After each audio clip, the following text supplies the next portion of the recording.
Hey guys, and welcome back to the channel. Now I've got a whole bunch of new gear, and I want to start off with the most exciting piece that you see right here next to me, the RF 800mm f11 lens.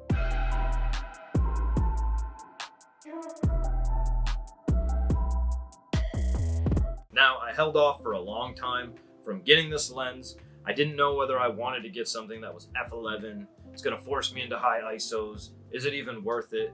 Blah, blah, blah, blah, blah. Anyway, my curiosity got the best of me. I ended up getting the lens, and I'm really happy that I did. Since I've got it, I've only been able to shoot for one weekend with it, and it was overcast, really cloudy, dark conditions, not where you want to be with an f11 lens.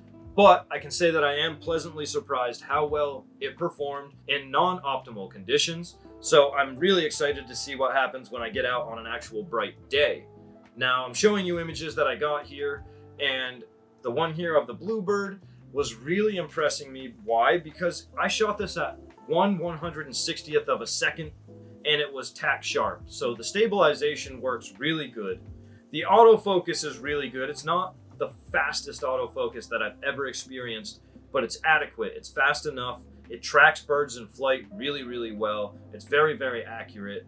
I'm really impressed with the focal length, the price, and the performance of this lens. Is f11 a limiting factor? Well, I mean, of course f11 is a limiting factor. You're going to be pushed to higher ISO values with relatively lower shutter speeds to probably any other telephoto lens that you've ever used before this. I mean, that's just a given. This is a dark aperture lens. It's going to excel in bright light, which I haven't even got to use it in yet, but the mirrorless R bodies coming from Canon now, they perform insanely well at high ISO values, and we now have softwares that are really, really good at scrubbing noise. So between those two factors, there's a lot that you can pull off today that you couldn't pull off years ago. So shooting at high ISO values is really not something that's going to make or break your images anymore. You're able to pull off pretty awesome stuff, even with high ISOs. So what I've been able to get in non-optimal conditions has really impressed me, even with the f11 aperture.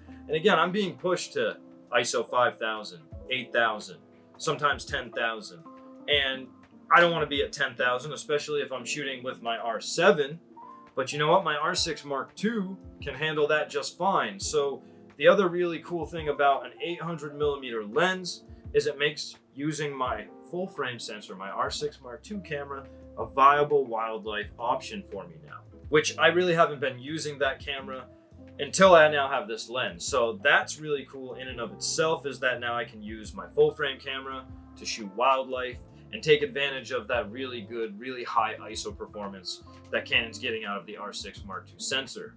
Another really cool piece of gear that I picked up was the RF 1.4 extender. Now I've shot with this one other time. I overall was happy with it, but my friend Vince, who actually bought this first and didn't like it, especially after he got to use the 800 f11, he decided he wants to get rid of this and he wants the 800. So I took it off his hands, and really happy to get it for a decent price. So thank you for that, Vince.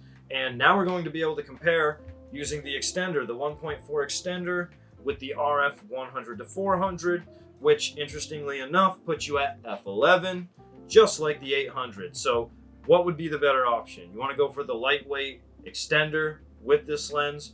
Would you rather go straight for the 800 prime lens? What are the advantages of one setup? What are the advantages of the other? What are the image quality differences? I'm going to try to answer all of these questions for you guys over the next coming weeks.